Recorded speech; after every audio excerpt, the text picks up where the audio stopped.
Hello दोस्तों, नमस्कार, सत श्री अकाल, आदाब, वनक्कम, केम छो। मैं अमित सागर जीतेंगे हम की दुनिया में आपका एक बार फिर से स्वागत करता हूँ। रिच डैड पुअर डैड के फर्स्ट चैप्टर में हम लोगों ने जाना था कि कैसे अमीर लोग पैसे से अपना काम करवाते हैं जबकि गरीब और मध्यम वर्गीय लोग पैसे के लिए काम करते हैं। अब इसी किताब के दूसरे चैप्टर में हम लोग जानेंगे कि हमारे लिए आर्थिक साक्षरता क्यों ज़रूरी है। आज इस चैप्टर के ज़रिए हम लोग जानेंगे कि आर्थिक शिक्षा क्या है और ऐसी कौन सी बातें हैं जो हमें अपनी पूरी लाइफ में याद रखनी चाहिए जिससे हम लोग अमीर बन सकते हैं। इस चैप्टर की सबसे पहली टैगलाइन है, महत्वपूर्ण ये नहीं है कि आप कितना पैसा कमाते हैं, बल्कि महत्वपूर्ण तो ये है कि आप कितना पैसा रखते हैं। चलिए जानते हैं। ऑथर जिनका नाम रॉबर्ट है, मैंने आपको पिछले चैप्टर में भी बताया था कि रॉबर्ट और माइक दोनों फ्रेंड्स थे। माइक के जो पिता हैं उनको रॉबर्ट बोलते हैं अमीर डैड, ठीक है, रिच डैड, और अपने पिता को वो बोलते हैं पुअर डैड। हालांकि उसके जो पिता हैं, रॉबर्ट के जो पिता हैं, वो बहुत ही शिक्षित थे, काफ़ी पढ़े लिखे थे, अच्छी जॉब पर थे, लेकिन इसके बावजूद भी वो अपने डैड को पुअर डैड कहते हैं। तो उसका रीज़न क्या है? उसका रीज़न भी आपको इसके अंदर मिलेगा, उन्होंने इसके अंदर जिक्र किया है उस रीज़न का भी। तो चलिए, रॉबर्ट कहते हैं कि मुझे समझ में नहीं आता कि अधिकतर लोगों को ये एहसास ही नहीं होता कि जीवन में महत्वपूर्ण ये नहीं है कि आपने कितना ज़्यादा पैसा कमाया है, महत्वपूर्ण तो ये है कि आप कितना ज़्यादा पैसा अपने पास रख पाते हैं। हम सब ने लॉटरी जीतने वाले कई गरीब लोगों की कहानियाँ सुनी हैं जो अचानक अमीर बन गए, लेकिन कुछ समय के बाद एक बार फिर गरीब हो गए। लॉटरी में उन्होंने लाखों करोड़ों डॉलर जीते, लेकिन वो जल्दी ही लौट आए और जहाँ से उन्होंने शुरुआत की थी वहीं पहुँच गए। और ये सिर्फ गरीब लोगों के साथ ही नहीं है, पेशेवर लोगों के साथ भी हुआ है जो बहुत ही कम उम्र में जिन्होंने लाखों रुपए कमाए और उसके बाद उन्होंने वो इस हालात में पहुंच गए कि वो लाखों रुपए गवा करके वो छोटी मोटी नौकरी करने लग गए। तो रॉबर्ट कहते हैं कि जब लोग मुझसे पूछते हैं कि मैं कैसे शुरू करूं या वो मुझे बताएं कि फटाफट अमीर कैसे बना जा सकता है, तो मेरा जवाब जो भी होता है उससे वो ज़्यादातर निराश ही होते हैं। मैं उनसे बस यही कहता हूँ जो अमीर डैड ने मुझे बचपन में कहा था, अगर तुम अमीर बनना चाहते हो तो तुम्हें वित्तीय दृष्टि से यानी कि फाइनेंशियल तरीके से साक्षर बनने की ज़रूरत है, एजुकेटेड होने की ज़रूरत है। रॉबर्ट इसके लिए सबसे पहला नियम बताते हैं कि आपको अपनी संपत्ति और अपने दायित्व का फ़र्क पता होना चाहिए और हमेशा संपत्तियां ही खरीदनी चाहिए। वो कहते हैं कि अगर आप अमीर बनना चाहते हैं तो आपको बस इतना ही जानने की ज़रूरत है, जो इसका पहला नियम है और एक लौता नियम है और बहुत ही आसान है, लेकिन अधिकतर लोगों को इसकी गहराई का अंदाज़ा नहीं होता।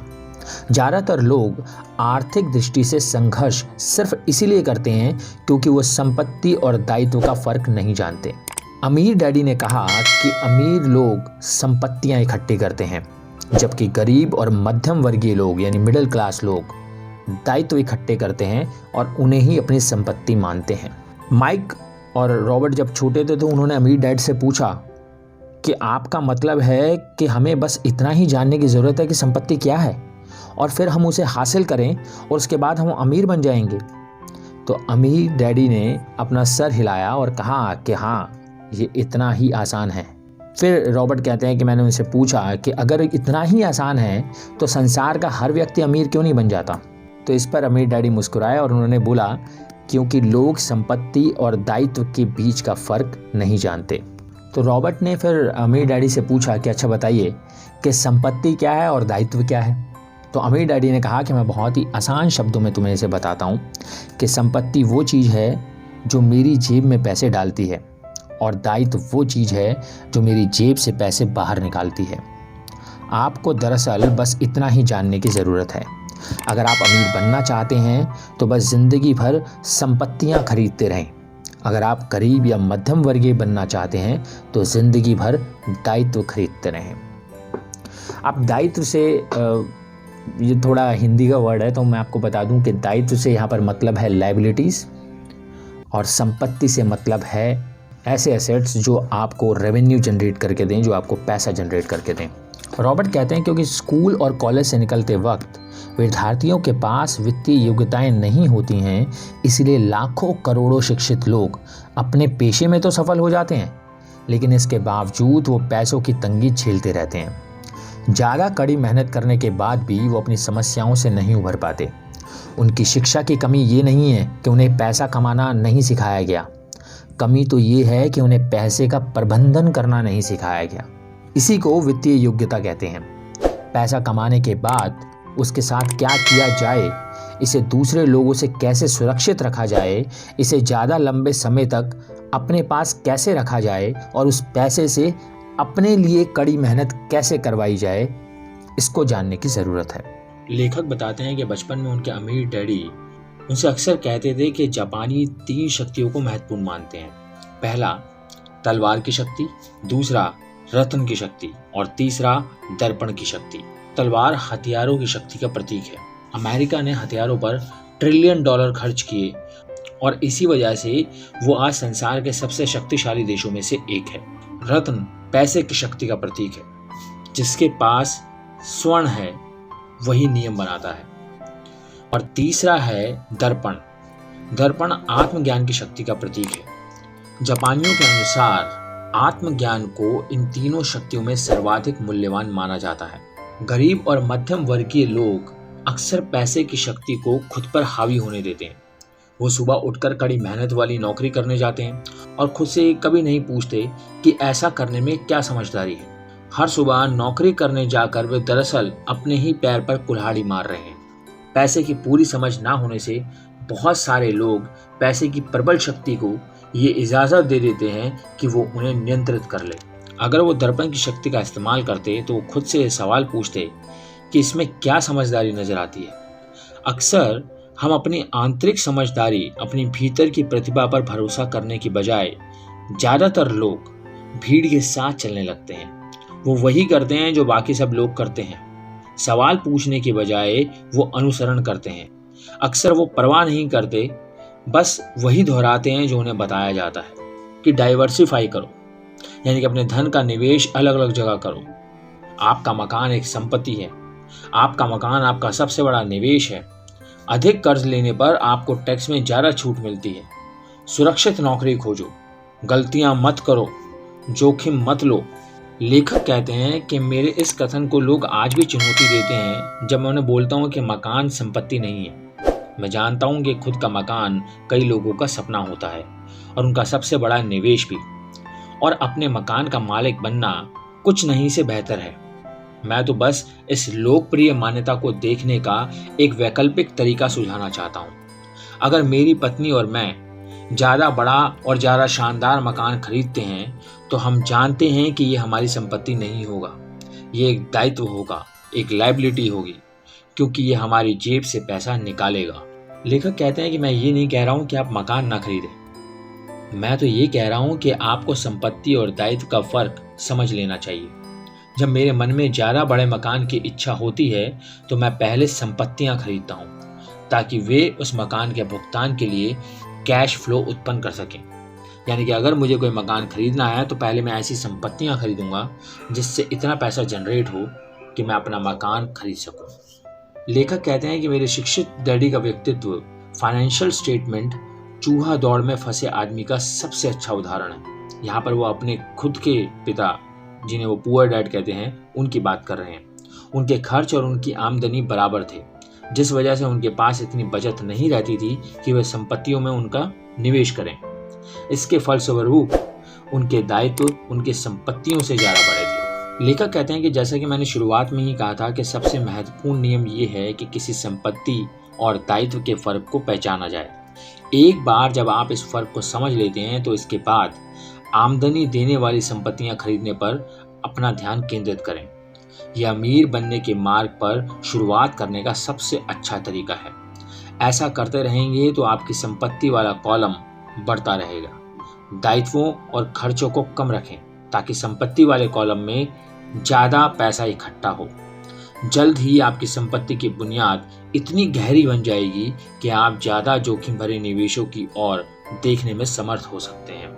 लेखक कहते हैं कि एक बार जब आप अपने खुद के काम पर ध्यान केंद्रित करने का निर्णय ले लेते हैं, यानी ज़्यादा बड़ी तनख्वाह की बजाय संपत्तियां इकट्ठी करने पर अपना प्रयास केंद्रित करते हैं, तो फिर अपने लक्ष्य को कैसे तय करेंगे? अधिकतर लोगों को अपनी नौकरी करनी होगी और संपत्तियां इकट्ठी करने के लिए अपने वेतन पर भरोसा करना होगा। जब उनकी संपत्तियां बढ़ती हैं तो वो अपनी सफलता का आकलन कैसे करें? किसी को ये कैसे पता चलेगा कि अब वो अमीर है और उसके पास बहुत सारी दौलत है? तो इसके लिए एक स्टेटमेंट के जरिए लेखक बताने की कोशिश करते हैं, जो कि है कि दौलत इंसान की आगे कितने दिनों तक जिंदा बचे रहने की योग्यता है। यानी कि अगर मैं आज काम छोड़ दूं तो मैं कितने लंबे समय तक जिंदा रह सकता हूं। इससे मुझे पता चलेगा कि मेरे पास कितनी दौलत है। आइए एक उदाहरण से इसे समझते हैं। मान लेते हैं कि मेरी संपत्ति वाले कॉलम में मुझे हर महीने $1000 का कैश फ्लो मिलता है और मेरा मासिक खर्च $2000 है। तो मेरे पास कितनी दौलत है? यहाँ पर मैं आपको बता दूं कि यहाँ पर जिस इनकम की बात हो रही है वो हमने जो जिन संपत्तियों में निवेश किया है उससे जो इनकम हो रही है उसकी बात कर रहे हैं। यानी कि अगर मैंने कोई संपत्ति बनाई है और उससे मेरे को रेवेन्यू जनरेट हो रहा है, कुछ पैसा आ रहा है, तो मुझे कब पता चलेगा कि अब मैं दौलतमंद हो गया हूँ? यहाँ पर मैंने जो मैं नौकरी कर रहा हूँ या उससे मेरे को जो इनकम मिल रही है उसकी बात नहीं कर रहे। हम यहाँ पर संपत्ति से मिलने वाले पैसे की बात कर रहे हैं। तो लेखक कहते हैं कि मैं आगे कितने दिन तक जिंदा रह सकता हूँ अगर मेरे पास $1000 का कैश फ्लो आ रहा है और मेरा जो खर्चा है वो $2000 का है। तो अगर हम एक महीने में 30 दिन मान लें तो मेरे पास आधे महीने के लिए पर्याप्त कैश फ्लो है, यानी कि मैं 15 दिन तक जिंदा रह सकता हूँ। तो लेखक कहते हैं कि जब मुझे अपनी संपत्तियों से $2000 मासिक कैश फ्लो मिलने लग जाएगा तब मैं समझ लूँगा कि मैं दौलतमंद हूँ। लेकिन मैं अभी भी अमीर नहीं बना हूँ, लेकिन दौलतमंद ज़रूर हूँ, क्योंकि हर महीने मेरी संपत्तियों से मुझे इतनी आमदनी तो मिलती है जिससे मेरा महीने का खर्च आराम से चल जाता है। अगर मैं अपने खर्च को बढ़ाना चाहता हूं तो दौलत के इसी स्तर को कायम रखने के लिए मुझे अपने कैश फ्लो को बढ़ाना होगा। यहाँ पर लेखक कहते हैं कि आप इस बात पर भी ध्यान दें कि यहाँ पर मैं वेतन पर निर्भर नहीं हूँ। ये तब की बात है कि जब मैं कोई काम नहीं करता हूँ और मेरी संपत्ति से मुझे इतना पैसा मिलता है कि मैं उस पैसे से अपना खुद का खर्चा चला लेता हूँ बिना किसी काम को किए। तो अगर मैं अपनी संपत्तियों में निवेश करता हूं और उससे मैं इतना पैसा निकाल लेता हूं कि जिससे मेरे महीने के खर्चे आराम से चलते हैं, तो मैं मानता हूं कि मैं दौलतमंद हूं। लेखक कहते हैं कि इसके बाद मेरा अगला लक्ष्य ये हुआ कि मेरी संपत्तियों से प्राप्त कैश फ्लो का जो हिस्सा महीने के अंत में बच जाता है उसे दोबारा संपत्ति वाले कॉलम में निवेश कर दूं। मतलब जो भी आपकी संपत्ति से आपको पैसा आया है उसमें आपने अपना खर्चा करने के बाद उसके अंदर से कुछ सेविंग किया और उस सेविंग को फिर दोबारा इन्वेस्ट किया। तो अमीर लोग क्या करते हैं, वो संपत्तियां खरीदते हैं। गरीब लोग क्या करते हैं, वो सिर्फ खर्च करते हैं। और मध्यम वर्गीय यानी मिडिल क्लास लोग दायित्व खरीदते हैं। मतलब वो ऐसी चीज़ें खरीदते हैं जिनके बदले में वो 30 साल तक 20 साल तक उनकी EMIs भरते हैं और उन्हें ऐसा लगता उन्होंने संपत्ति खरीद ली है, जबकि वो असल में उनकी लायबिलिटी है। तो मिडिल क्लास लोग दायित्व खरीदते हैं लेकिन सोचते हैं कि वो संपत्तियां खरीद रहे हैं। संपत्ति वाले कॉलम में जितना पैसा जाएगा संपत्ति वाला कॉलम उतना ही ज़्यादा बढ़ेगा। मेरी संपत्तियां जितनी ज़्यादा बढ़ेंगी उनसे मिलने वाला कैश फ्लो भी उतना ही ज़्यादा बढ़ेगा। और जब तक मैं अपने खर्चों को इन संपत्तियों से मिलने वाले कैश फ्लो से कम रखता हूँ तब तक मैं ज़्यादा दौलतमंद बनता रहूँगा।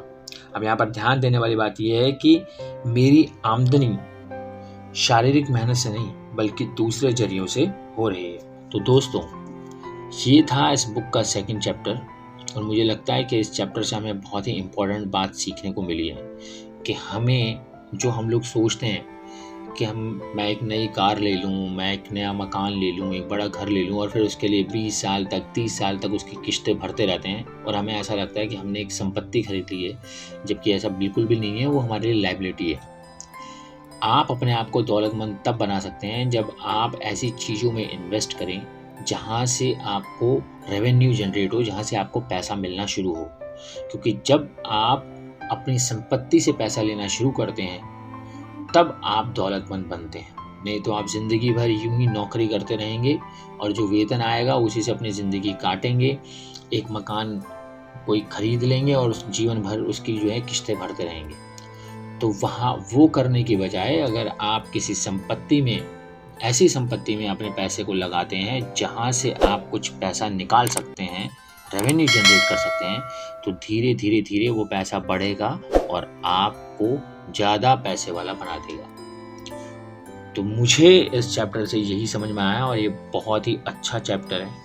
ये मुझे तो लगता है कि सीखने के लिए बहुत अच्छी बात है, जो हमें हमेशा अपनी लाइफ में ध्यान रखनी चाहिए, क्योंकि हम बहुत सारी अननेसेसरी चीज़ों पर पैसा खर्च करते हैं जिनकी हमारे लिए कोई ज़रूरत नहीं होती, और फिर बाद में उनकी किस्तें भरते भरते भरते भरते भरते हम लोग खाली हो जाते हैं, या फिर एक लोन को उतारने के लिए दूसरा लोन लेते हैं, दूसरे को उतारने के लिए तीसरा लेते हैं। तो इस तरह से ही हमारी ज़िंदगी के कई साल ऐसे ही निकल जाते हैं, और फिर जब बुढ़ापा आता है तो फिर उसके बाद बीमारियाँ और ये सब कुछ, हम वो सब कुछ अचीव कर ही नहीं पाते जो हमें करना चाहिए था। उसका सबसे बड़ा रीज़न यही है कि हमने अपने पैसे को ऐसी जगह पर खर्च किया जहाँ पर उसकी ज़रूरत नहीं थी।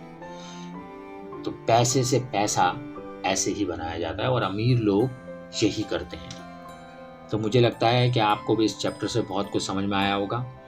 इसमें बहुत सारे ग्राफ दिए हुए हैं जिससे लेखक ने इसे ज़्यादा अच्छे से समझाने की कोशिश की है, पर मैं ये ग्राफ आपसे तब शेयर करूँगा जब आप मुझे कमेंट बॉक्स में कमेंट करके बताएंगे कि आपको वो ग्राफ देखने हैं। तो मुझे पता चलेगा कि आपने इस पूरी ऑडियो समरी को सुना है, आपने सच में इसे समझ करके चाहा है कि आप इसके बारे में और जानें। तो मिलते हैं अब अगले शनिवार इसके तीसरे चैप्टर के साथ।